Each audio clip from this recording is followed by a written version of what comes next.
everyone, and welcome to Sit Still Look Pretty. I'm Priyanka, joining you from the Singapore recording studio. I know it's been a little bit long since I spoke to you guys. I think the last episode that I did with Priya was for Must Date the Playboy, and it was completely a promotional episode that we did. So obviously, I'm not gonna fly back to New York City without having an episode with you guys. And of course, I feel like the best part about solo episodes is I get to decide who I want without Priya's approval. So in that way, I'm so excited to have a very special guest speaker joining us today, and it's none other than Arvind Naidu. I think it's a name that a lot of us know about, a household name, in fact, if you ask me. And as someone who's a very big fan of him, I watched him growing up on the screen, and I have to say, the number of successful drama series that I grew up watching, a fantastic actor and continues to be a very fantastic actor, a host, a dancer, and today we have seen him done amazing directorial projects that are also oncoming on his way. So I'm so excited to bring to you guys this episode titled The Comeback featuring Arvind. Welcome to the podcast, Arvind. Thank you so much. That was a really wonderful intro. You got me all flustered really. Thank you. Like I said, I think you are a household name. We watched you growing up, and there was so many killer drama series that you were part of. So we're going to be discussing all things today. But I want to start off the whole interview with your childhood especially. How was Arvind like growing up? When I was growing up, I would say that I was my grandma's favorite grandson. Okay. She has passed on, but she's my first love. And so I grew up with her. So to share a bit of a story, like how I grew up with her, right? Like when I was very young, I was very chubby, very fat lah, very chubby. So when I went to school, at that time during my school days, they have this thing called the Tough Club. So the Tough Club is, so they try to make it like, a bit nicer lah. So saying it's a tough club and not the fat club, okay? So when they called me, right? So when they called me, they asked me to attend the Tough Club. It was compulsory then. And I was like, how dare you call me? Like, I'm not fat. Like, it affected me so much, right? Yeah, okay. But when I see the pictures, right, I was really huge. But in my grandmother's eyes, right, I remember like when I go back home, and then my grandmother always make this mutta soru for me, always egg and rice. I make for me mutta soru. And then she'll feed me. And then I'm telling her that in school, they asking me for this. And she's like, they are blind. Who's the teacher?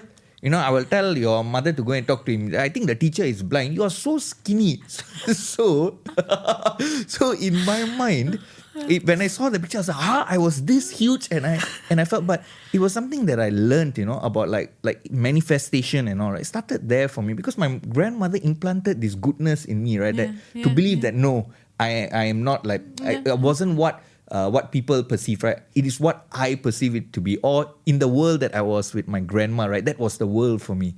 So I think my grandmother like protected me. So I would say that I was very protected child in the sense that even like if my parents were angry or anyone's upset with me, nobody can beat me except my grandma. It was, and my grandma wouldn't beat me. She will like, close the door, pretend like she's beating me, but she won't. Now that we have learned that, you are protected, shielded, and loved very much, I want to ask you a little bit about Arvind discovering the world of arts as a kid. Yeah. When were you exposed, for an example, whether is it your love for dance or for your love for acting? Did it start young, or was it something that, you kind of like chanced upon it? So my grandma loved the MGR Shivaji movies. Okay. Then my parents loved the Rajini Kamal Hassan movies. Okay. So I was kind of like exposed to these both, right? So I remember in primary school when I talk about like MGR and Shivaji. Okay, so my father was also a very ardent fan of Elvis Presley. So this was this was the era of Michael Jackson. Okay, but my father introduced me to Elvis Presley, right? So I was a huge fan of Elvis Presley, the way he combed his hair, the way he speaks and all that. I was a huge fan. So in school, I was left out because here I am, like I was talking about, like they were talking about Michael Jackson and all. I was talking about Elvis Presley, and then they're like, who is this Elvis Presley? So to me, I thought that was the current thing. And even like when they were talking about Kamal Hassan, like Rajinikanth during that time, I was talking about MGR because that's what my grandmother saw, and I was exposed to that. So it took me some time to find that like maybe what I really liked, right? And to be very honest, what I really liked was Kamal Hassan, sir. Okay. Because what I really liked was actually, and what attracted me, like young time, I don't know about acting, all this, like, but what attracted me most was his dancing. Okay. How he danced was something like, wow, like I want to dance like that. I want to perform like that. So, okay, so this is the young time, right? So this is like the primary school phase. Okay. But if you want me to sort like my identity, someone that I fell in love with, like taught me, like I got inspired by a lot, it was Shah Rukh Khan. I didn't see that answer coming. Okay. So a lot of people do not know that because I remember like after school at Budok Theatre, last time they have Prince. I don't know if the theatre is still there. Prince 1 and 2 theatre, right? I used to go there. And the first Hindi movie I saw was Dil To Pagal Hai. So something about that whole Bollywood culture allured me. Okay, to be honest also, right? So I had a lot of Malay friends in school, right? So I wanted to impress the girls. So I realized that they were all fans of this Bollywood era. So I was like, what is this Bollywood about? So I went to check it out because I was also like dancing and all. So when I went to check it out secondary school, I was like, oh my God. And that was when I knew, like, so if you ask me, right, like Rajinikanth sir, Kamal Hassan sir, all these, like inspired by like family and all, right? Like what I truly got inspired by was Shah Rukh Khan. Now that you brought up dance and like who you were inspired by and things like that, I have to talk about a very pivotal like stage of your life where I feel like that was or at least from what I remember watching you on screen, that was the way you kind of captured people, I feel. When Arvind comes on stage to dance on Dhool, I feel like everybody stops and like they look at the screen. So I want to ask you, it's one thing to pursue dance as like what you said, like it's your like passion and love and things like that where we practice it outside. But to make the decision to, okay, I want to showcase my dance and my abilities on screen. And you chose the show Dhool to go on, which is Dhool is known to be one of the most competitive shows at that time. And you know the amount of people that used to tune into the show. So I want to kind of get to know a little bit about that. The decision of like getting into Dhool. How was the experience like for you? Did you expect the amount of praises and the audience that loved your dance? Before Dhool, right? So I was doing in Vasantham before it became Vasantham. So I was a backup dancer for this dance group called Maharaj Dance Group. Okay, so the interesting fact was I actually went for an acting audition. That time there was this, before it was MediaCorp, I can't even remember the name. So before it was MediaCorp, right? So it was this, there was this huge acting audition. At that time I was like 17, 18. So this huge, and I went with my mother for that audition. So there were over 100 people coming for it and all, and I got selected lah. And after the audition, coming back time, then there was this group, Maharaj group, dancing. Okay. And then, so I see the connection. So I was dancing. So the dance master came up to me and my mother walking and asking me, asking my mom whether your son liked to dance or not. Your son looked like Shah Rukh Khan. Okay, you know why? I copy him. I'll have the hair, like I'll grow the hair exactly like him. Yeah, so it's not that I look like him, but I copied the style. So when he said that, it kind of like he's saying that, right? So it kind of like fell in place. Okay. So when my mother told the dance master, I say, yeah, he actually likes dancing. And at that time when I came for the audition, there were not many dramas. So like dramas on air, maybe like 4 dramas the whole year. And each drama might be just like 3 or 4 episodes. So not really a lot of dramas. So and the variety shows were like heyday. Like was like the best time to be on variety. Right? I knew who I was talking to. Like dance master for me was like, see, even though he was a dance choreographer, master, for me it's like, wow, like, oh, this dance master is asking me. So that's when I joined this group. So I joined this group and I learned a lot, and I made a lot of good friends and all. So it was like that whole variety phase, right? So dancing, and every week there's a show, Saturday, Sunday. Wow. Do you know that even to the extent, right, during like even functions, birthday functions and all, I'd be like, no, I have to go for my dance shows. Wow. Yeah. And I was also going to school. So like after school, oh no, too bad lah, I have to go for the dance rehearsals and all that. So it was that busy. And then if there's no TV shows, Saturday, Sunday there were shows. And then there will be like other comedy center shows. It was just so many shows for dancers and singers. And at that time, like the highlights were like you see the hosts, the dancers. Like I was a backup dancer, and I remember this like a funny thing because backup dancer, right? Like you are dancing behind only, right? So when we are going in the Amukyo interchange, we are going, right? There will be people sweeting, Arvind, and then I'm like, huh? How they know my name? I'm a backup dancer. I'm dancing behind the stars, the singer. And how did they know my name? So it was that phase. So that was how I actually, when I came, so I came on TV first. But after doing it for years, like how can I do better here? How can I come back even better?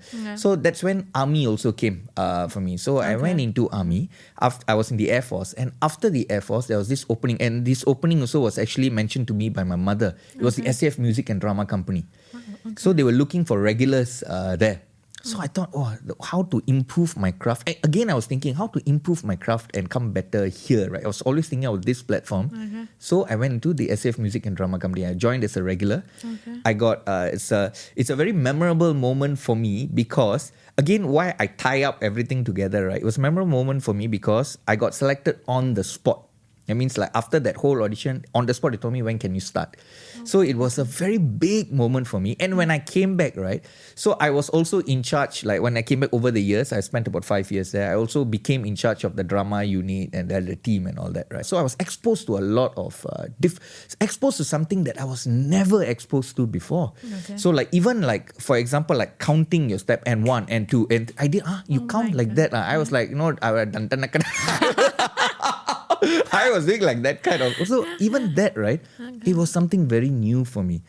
After that 5 years, I felt that also, okay, I've done something here. It was a very tough decision at the time. But the Dhool was coming up. Before that already, there were a lot of Dhools coming up, right? So after that, I was thinking like, what else can I do? And then I joined Apsara Asia. Okay, so Kavitaka, Kavitaka gave me that opportunity to be an instructor with her. So when I joined her, and then I was already teaching in school. So I was like, how to use my passion to support myself, right? So she gave me the opportunity to be an instructor in schools. I was teaching in schools at that time. So this is when the Dhool was going up. And then when I was, when I watched Dhool, when talking to Kavitaka about it, like, should it be something that we try? In fact, to be honest, it was she who asked us. Wow. Yeah, it was she who told us. And it's like, let's. So I felt that, like, maybe now with that other knowledge that I have, right? The added knowledge that I have, maybe it's a good time to show. Maybe when they see me, they also see something different, not just as that same backup dancer, but something else, something more. So when we took part, we went up to semi-finals. Then we didn't make it to the finals. And I remember the judges actually called us to the green room after that. So they were, when I went into the green room, I was cool with it, okay? I was cool with it because I must say that every performance, I gave my all. There's nothing more I could have given already. So I already gave my all with the team, right? So I'm okay with it because I had like, okay, I gave my all. Maybe it didn't hit the audience as much. Okay, I'm fine with it. Then the judges called me to the green room and then they were telling me, no, you got to promote. Why are you not promoting? So I've always been that guy who doesn't do promotion. Okay, let me be honest with that. I'm not the guy, hey, look at me, watch me, vote for me. I'm not that person. So you got to promote. Y'all are very good, this, that. And they looked more upset than me, which I'm so grateful for. Like, I felt that, wow, they feel so much. So to that extent that like the judges brought us to the finals. Wow. Brought us to the finals with the judges' choice. Okay. So we became like the judges' choice to come to the finals. We didn't win, but we got to perform a song for the finals, which was like something that I'm very grateful for. That started the opening for everything else. We spoke so much about your dance. I want to move on to the next thing that I want to talk to you about. So I can still remember, like, after the Dhool, the whole thing finished and everything. From what this is, I'm sharing it with you from my perspective. So you can correct me and tell me, how did your journey first start? I remember I was watching TV and then it was the first long form, if I'm not wrong, that Vasantham introduced. It was Silandi. It's the way that till today, I will not forget that show because I remember when I used to bring it up when I entered the industry and they were like, so what is one of the shows that... And when I said Silandi, I can still remember, like, my directors and producers were like, Silandi. I was like, how young were you, Priyanka, when you're telling me that that's the show? But truly that was one of those long form shows that I feel like Vasantham did like so well. You know, I feel like to be recreated again is so hard. And I can still remember, I looked at the scene and I was like, oh my god, it's Arvind Naidu on the screen. And like, I think you were playing one of the like almost lead like lead, characters, right? yeah. So, and I was like, he can act too. And I have to say, which is why I'm telling you, Arvind, I'm so shameless on this podcast. A big fan, okay? Thank you truly so big fan. Thank you so much. So when I watched you on the screen, again, from like imagine from like the audience perspective, we have seen you as like a dancer for like this. It's like suddenly you're acting and you were like phenomenal in the way that you were acting as well. So I want to ask you, I think we can start off with this transition. Okay, so this is the time I already left the music drama company. I was teaching dance. Okay.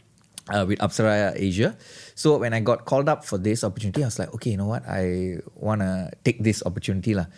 And so that was the first time I was exposed to theatre, right? Like exposed in the music drama company, we do a bit more theatre, right? So this one is the TV acting. I have done before supporting roles, but this is like a main character. So it's like a major breakthrough. And then they tell it to you, right? It's the first long form drama, 50-parter and all. It's like, oh my God, pressure. Yeah. So, and then when you do it, right? And it was a studio shoot. So the thing about studio sets is there is no like cuts, you know, like you take the first 2 lines, okay, you cut, relax, then we take there's no such thing.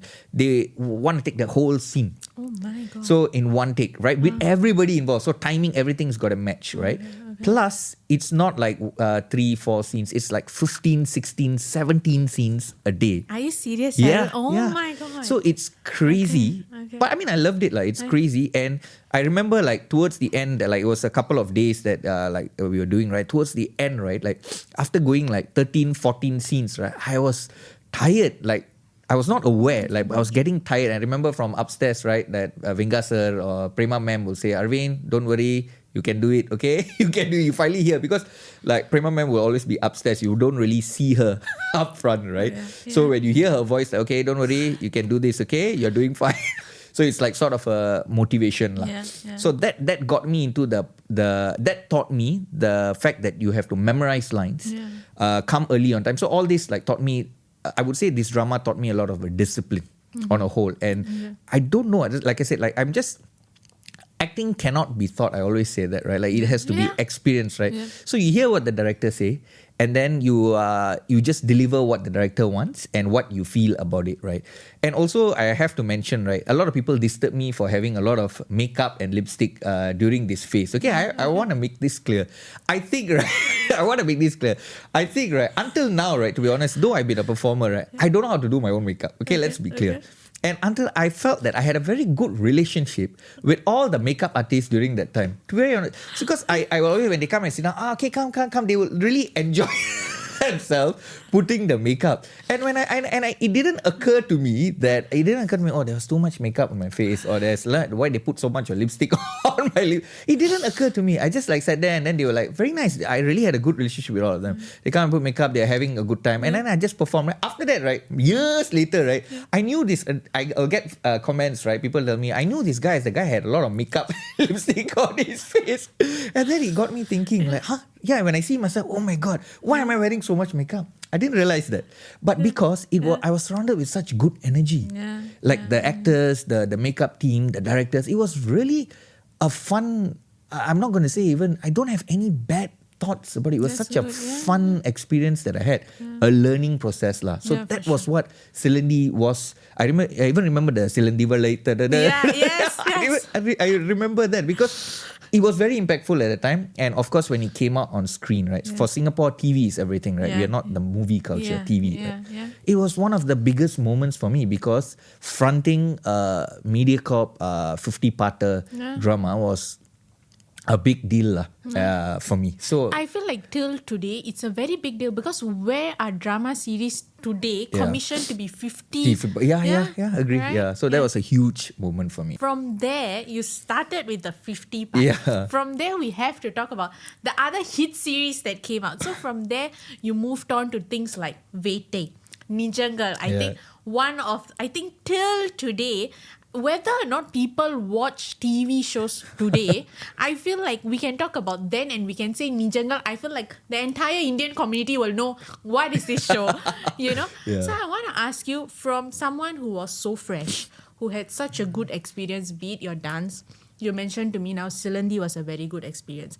But now as you start to move on, the stakes will become higher and higher and higher, I'm pretty sure. Because now people recognize you even better. Yeah. People know who you are. People will expect things to be done in a very flavorful manner and things like that. So I want to talk a little bit to you about like pressure. Yeah. And how did you feel jumping from one project to another project to another project, which were all giving like hits? How did that like sit with you as well? I think it was pure happiness at that time. Like I didn't feel like, you know, you get recognized outside. Like people like, hey, Arvind, I saw the drama, very nice. Yeah, so the recognition was getting higher. And this was before like the social media and all this, right? So recognition was getting higher. But somehow or rather, the exposure was still less, right? Because you don't have social media and all, right? That's so there was never a time like, to sum it up, even up till now, right? There's never a time when people use the word celebrity, right? I never related to it. Okay, I don't know why. I saw Shah Rukh Khan as a celebrity, you know, like that was my celebrity, but I never related to it. Or maybe like Singapore celebrity. I never related to it, to be honest. Until now, I don't relate to it.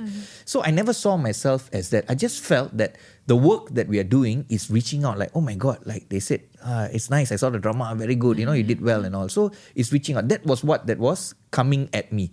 Because there's no social media and also you just hear what people say, right? So that was what I was feeling at that point. So I didn't really feel anything else but except the fact that just got to do a good job. And then when Nijangal came, right? So Nijangal, I think Nijangal took it to a different level on a whole, right? I think the family was very relatable. Yes. And backstory, I was not even supposed to play the character that I was supposed to play. Yeah, Akhil, right? So I was supposed to play Varman's character. Oh my God. And Varman was supposed to play my character. Okay, this was the backstory to it, right? But because I was a dancer at that time, right? So I think it's better for you to play that dancer character, not Varman. So Varman played. So it ended up well for all of us, right? And the family became so relatable that everyone, like, I remember like Mr. Soundarajan was playing my dad, right? And then people will call him Appa. Like, you know, they like when we go out, right, they call him Appa. Like, he became such a relatable dad. And then for me, I was that guy that every dancer could relate to because the guy who loves dance, the parents don't allow. Yes. So everyone related to me in that sense, like saying that, hey, oh my God, my father is just like that, don't like how to dance, you know, my parents don't support and all. So a lot of them related to that fact. And then the story will go that I injure my leg and how they come back. And also, a lot of them related to that. I think what made that drama a hit was the characters were very, very relatable to the audience. Everyone could relate. The father, the daughter, the Bharati, Varma, everyone could relate to all the characters. And also, I must say, I had a ball of a time with the cast. Because energy is very important, right? So I think it also helped with the drama being a hit and all, because I think vibe, energy, all that matters, right? That was a great vibe. From Nijangal to like your transition to like Vete as well. Yeah. I think ASP Shan is like a name that, you know, everybody was like, the entire Vete team, I think you all carried it so well.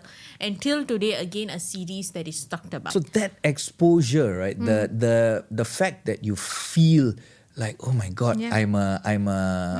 you get a feeling that you are a star, right? Was Vete, like I would say, because Vete was like, of course, when we were doing it, every boy, like every guy would want to play a police officer, you know, like at some stage, you know, like especially if you're interested in acting, like I want to play a cop, right? And then you get that role, right?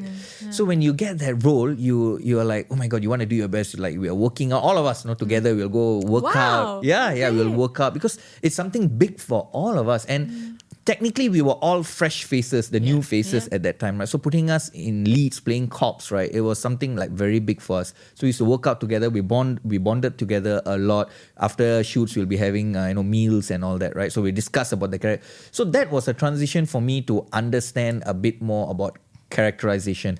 The Vete was directed by Anu and Abbas.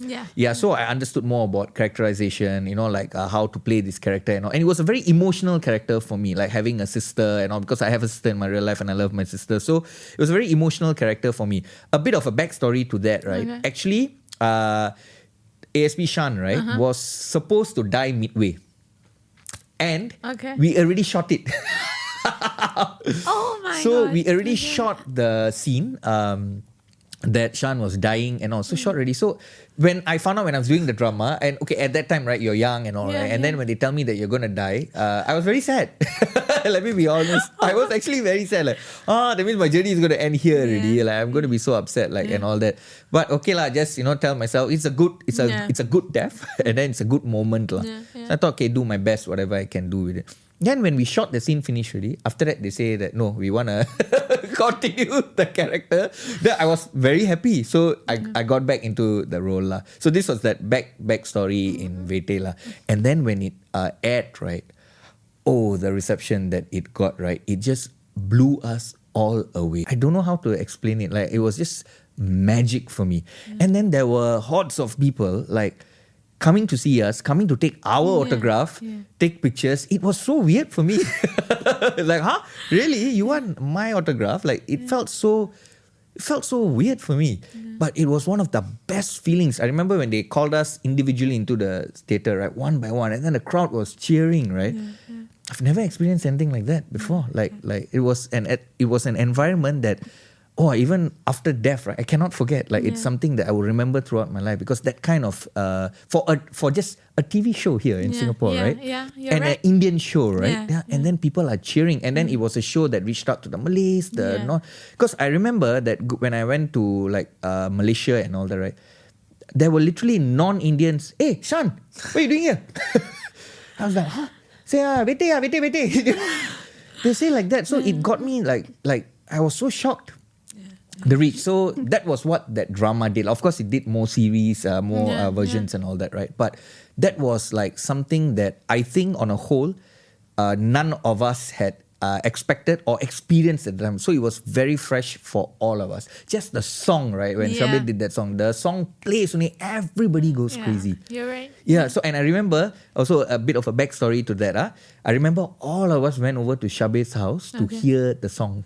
Wow. Yeah, so we had that first, when we heard it already, we know, oh my God, this is going to be a banger lah.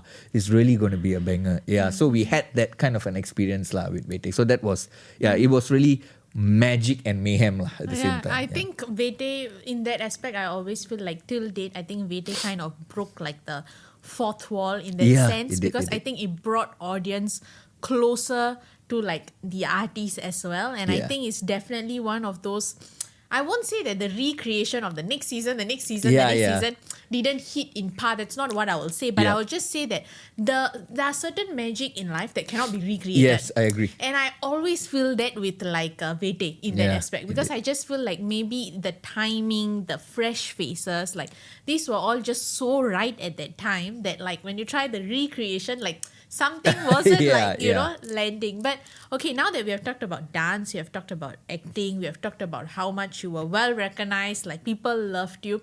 I want to talk a little bit about this next chapter of your life, okay? Like I said, as someone who like loved your screen presence and watched you so much on the TV, I think there was a period in time where we didn't see Arvind come on screen that much. Yeah. And there was a period in time where like a lot of shows were going on, but like your presence was not there. And I want to talk about this chapter particularly because of like a reason that is also close to my own heart. A lot of us, whether the past generation who came into media or the upcoming generation who's coming into media, I think we come in with a lot of drive, passion, and love for the industry. And when you come in with such like fresh eyes and everything is exciting, it is new, you give your best in every way that you can imagine. And then I feel like this does not just affect artists alone. I think everyone working in the industry, there comes a moment in your life whereby the screen gets quieter. Yeah. What you want to do starts to get a little bit more blur. And that is why I want to pose this question to you, because I hope like it kind of inspires people to also talk a little bit about this particular chapter. So I want to know what happened during that period that we didn't see, Arvind on screen. Like what was going on, or like how you even navigated that chapter of your life. I think it got to me. It got to me. And then I started getting exposed to things. I started believing things that I shouldn't have. So I always said like I had a good family support and people around me, right? So I think I saw other things that mattered more. So, and then because I was exposed to this phase also, right, I would say that like the part that I am not appearing on screens, right, was also due to, I'm not going to blame anyone or anybody. I'm going to blame myself because I think I was breaking as a person. Internally, I was breaking. I listened to the wrong voices. I watched the wrong things, and I got exposed to the wrong things that set me, oh, this is the right thing to do. If you are a artist, right, this is how you must behave. If you're an artist, right, you must do this kind of things, And I went a little wayward. I would say it's me. And when I had this whole like positive outlook, feedback, and direction that I was going. And then when that direction got shifted, I got exposed to other things that I shouldn't have, right? I think my perspective changed. Okay, why is because I always say this, right? Because I held myself accountable to such high standards, like to me, like my own accountability. And then I started breaking that accountability. I started breaking that standard of mine. And as I broke that standard, it started breaking me. I started breaking down more. Say, oh my God, what have I become? Why have I become like this? Oh my God, I'm this kind of a person. It's bad. It's not good. So this whole process, this whole journey took many years. And I started hating myself. And of course, I went through my divorce and all that during this phase, right? And I became a person that I know I am not. I became such a dark person, which I know I am not.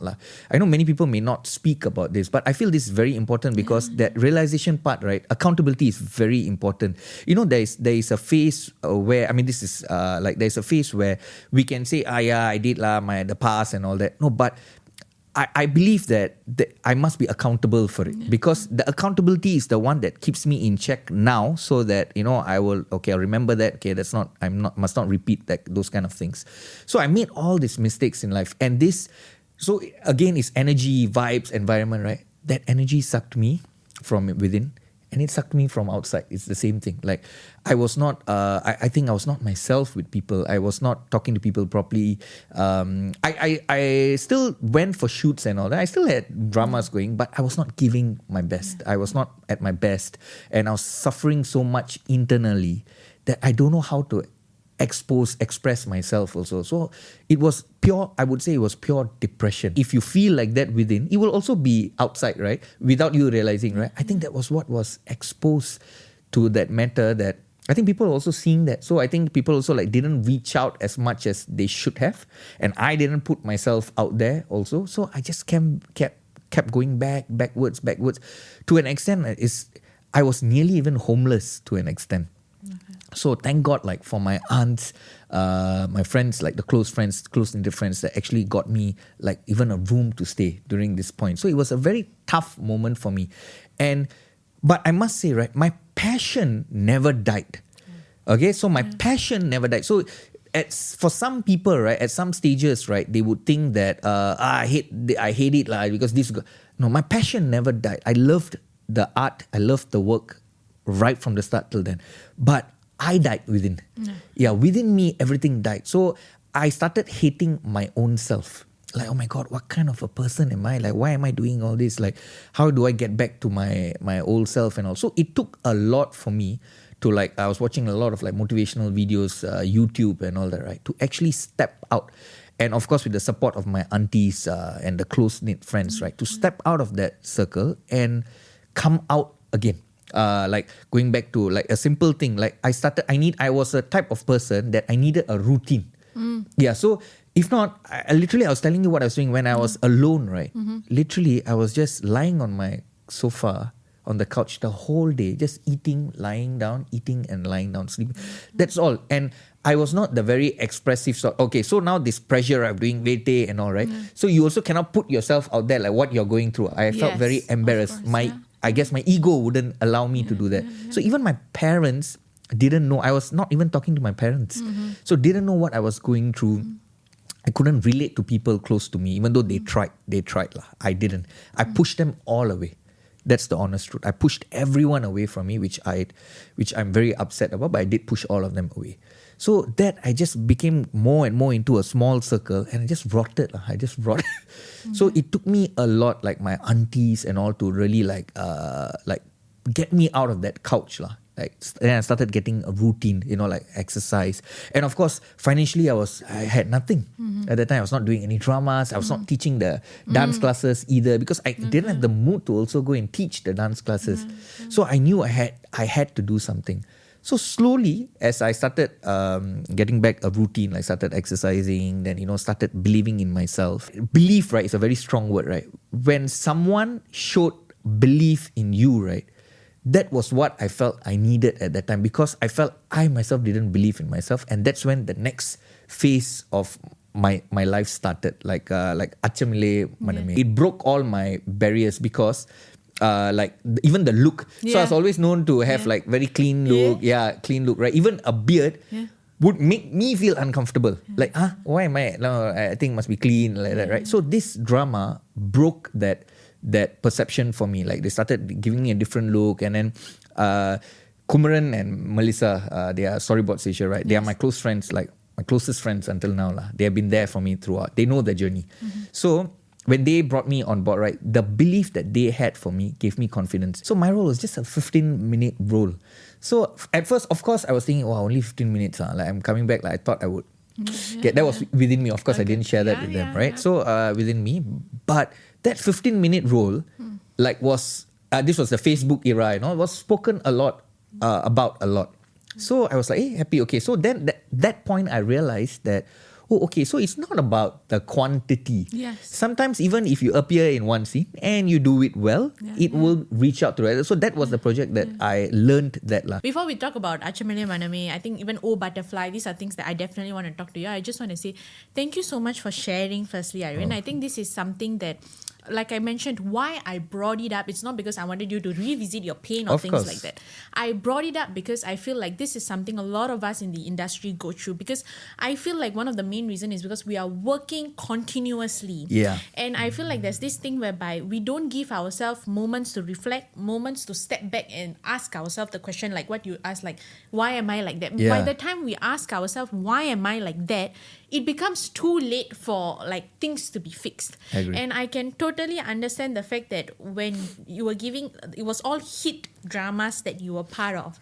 So obviously, even to share that space or to show your broken self, like, there will be like walls being put up, because it is difficult. It is difficult to like go back out. I think sometimes what I also tell myself is breaks are necessary. Because when we do have these kind of breaks and hard moments, I think it makes us appreciate a little bit more about like the good moments in life, or the good moments moving forward. And now, so I feel like coming back again to like Achamile Manami. I think when I saw you back again, and like I was like, the first thing was like, oh my God, he's back, and he's back in like the best like way, And I feel like because you're someone who is so good in acting, I really feel like even though it was like a 15-minute scene or a short scene, I always feel like, I think I speak behalf of like everybody, it never truly matters, because I think your charisma still continues to come out. So like, I want to talk to you about your latest like projects that you have been out, be it Achamile Maname or Oh Butterfly also. I think phenomenal as well. How has this reinvented version of you, like with these dramas that is going on, do you feel like a different version of you right now acting in these projects? Yeah, definitely a different version, and huge credits to Kumaran lah. I have something more than what others say. He's my friend lah. I can say that. I have that friend card. He's my friend, and of course Melissa also. Two of them lah make the company. So I think what they have done for me with just more than the characters is also the friendship that they gave along with me. It's not just about playing the character. I hang out with them every day. I go to their house. I play with their kid. They were really there for me. Like they still are. In fact, just before I came from India, I just texted him and gave her the interview. So they are still there for me. So they brought out something in me with these characters. Like I said, I like Shah Rukh Khan, I like Kamal, the mask era, right? I love the mask things, right? So like everything must be style, must add the, like try to fit it in, right? And then he'd be, no. Why are you doing that? Don't need to do all that. Just walk, just talk. Don't need to do all that added things. So I learned all this with Achamile Maname. I must say why the drama was also on a whole great for me was because it helped me to also express the depression that I was going through, because the character also is a grey shade character. He also had his moments and all, right? So it helped me to express out the depression that I could, like, I didn't know that I needed to see a psychologist or anything. Like I didn't know all that, right? So drama, the character helped me express. That's why I would always say, like, the Amar character is a very important character in my life, because he helped me, not say it release all my depression, but it helped me express it out so that it kept me sane. And also it gave me a newfound confidence, I must say, because people started seeing me differently. And you know, when you try, I'm very grateful. Let me remind you, when you say that you're a fan and you like my acting, I'm very grateful. But you know, to be honest, right, I never knew, I mean, to be honest, like, I never felt credible enough until now. I never felt credible enough, because I feel that I never, for example, like in Singapore, right, we talk about like awards and all. I never won an award for acting. Even my nomination, I think I got one nomination for acting. So I never got, I don't want to use the word recognition, because that's not it, right? Because I did get the recognition from people, right? But I wouldn't say use that word. But I never got something to, like, you know, you have a resume, right? Oh, you did your diploma, your degree. I don't have the resume to say that, oh, I'm actually acting, I can act lah. I don't have it's just that I have the amount of dramas that I've done. So for me, right, it was about, like, am I doing it right? Because why is it that maybe I'm not good enough? Always had that in me. Like, maybe I'm not good enough. Maybe I have to. So I would say that was also a plus for me. Why I say? Because until now, that keeps me going to try something more to improve the craft, rather than, oh, I think I got it, so I'm on that level. I'm on that stage where, you know, now I'm the best actor. You know, it never got to me until now. I think the fact that maybe I've not, it's not now. It could be another time, right? When my time, maybe it's leading me towards that time where I'm supposed to feel credible enough to say that, okay, you know what? I'm the best actor lah. I never got that moment. I never got that moment. But I must say that it also helps me keep going forward. So if you say like this, Achimile, Oh Butterfly, a little bit of story about it, right? So I was not also supposed to play the main character. Okay? So I was supposed to play another character, the role of a king. Wow. This was like a fantasy element, right? So I was not supposed to play this Prabhu, the main character. So I was very excited about the king role, because I always like kings. So I have this thing about kings. So if you ask me, like, super, I like king roles lah. I never got that opportunity yet, but I like king roles. Okay. So when they said the king, I was like, oh my god, okay, I will want to play this and all. But there were some issues with schedules and all. They couldn't get that main character. So then they said that, Arvind, can you play this character? And of course, they are my friends, right? And I was like, yeah, okay. But this character was exactly the character that I didn't want to be, because he was a slob, you know. He was like the guy that wears, you know, like the way he walks, like he was like a, you know, gangster, you know, loan shark, these kind of things, right? He was exactly the kind of person that I don't want to go back to, you know, like I want to become better, right? So trust me, I was like playing that character. I had to gain weight. So I had to go back to that phase where I had to gain weight. I gained about 14 kilos for it. And go back to that, right? It brought a lot of ugly side out of me. I remember I was being rude to Kumran and Mel. And I'm not that at all. But I remember having this conversation with him in the car. He's like, bro, are you okay or not? Like, you know, I think you're getting too connected. You are, you must relax. That's when it got to me, because I guess it brought back, like, it was trying to bring back a side that I didn't want to bring, you know, like being overweight, being lazy, being, you know, like brought back my old memories, which affected me. And so so it was a journey lah. But the moment when we went to Switzerland, right? I tell you that we went to Switzerland. I never thought I would ever go to Switzerland, right? In my life, I seen it in the movies, right? And also, back to another connection, we went to the same spot that Shah Rukh Khan filmed. We went, it's a tourist spot that fans all come there. I think you should consider another role as well. Manifestations. How to make your dreams come true. So it was a place that when Shah Rukh Khan acted, right, it was like a dream come true. I told you that first time when we went on top the bridge, there was a big Alps there, we went on top the bridge. So we went early in the morning, it was all foggy. It's a very emotional scene. And then the fog cleared, right? You see the Alps. I started crying. Without realizing, I started crying. And then I started crying. Then they're like, what happened? I said, I'm overwhelmed. I'm overwhelmed by this fact that I'm seeing this. I was so grateful. Which led to another scene, the finale climax scene, the scene where I'm supposed to disintegrate. So when we were reading the script, so we had little time. We only had like 45 minutes or so before the sundown. We have to shoot it. And also I was reading, the script was not sitting with me. Like, no, cannot. So that, I'm talking the mic, he's hearing, right? I said, bro, it's not sitting with me. Then give me some time. I'm trying to internalize. And we go into the place, we set up and all. But when action took place, I started saying my lines and I couldn't stop crying. I don't know how to express, like I couldn't stop. I was crying and crying because the how it was expressed is, it was actually without me realizing, I was releasing a lot of grief, a lot of tension that I had in myself through that character, through the lines that were given also. So I was unleashing so much. And I remember I couldn't stop crying. And I have this, later I'll show you, I have this beautiful picture of me, Kumran and Mel, like cut already, right? I'm hugging the two of them. Yeah. I have this very beautiful, that's my like page, whenever they call, right? That's the reminder. Because I just ran to them. I was just hugging them because this journey was very difficult. Because it brought back a lot of the shades that I wanted to forget, right? It brought back a lot of things for me. And that was like a release moment for me. So if you ask me about this old butterfly, right? That was a moment that I will never forget. Last question, Arvind. Now looking back at this entire journey that you have been on, okay, I want to kind of take you back to the start again. The person that you are today, if you could look back at that little, let's say 7-year-old boy, what's one advice that if you can go back in time that you would give that 7-year-old Arvind? I would say, don't listen to others. Trust your gut. Listen to your heart. Follow your heart. And be honest. In whatever you do, be honest. Let honesty be the best policy. Because with that, you will never go wrong. Yeah, that's what I would tell my younger self. Thank you so much for coming on the podcast. Thank firstly. you.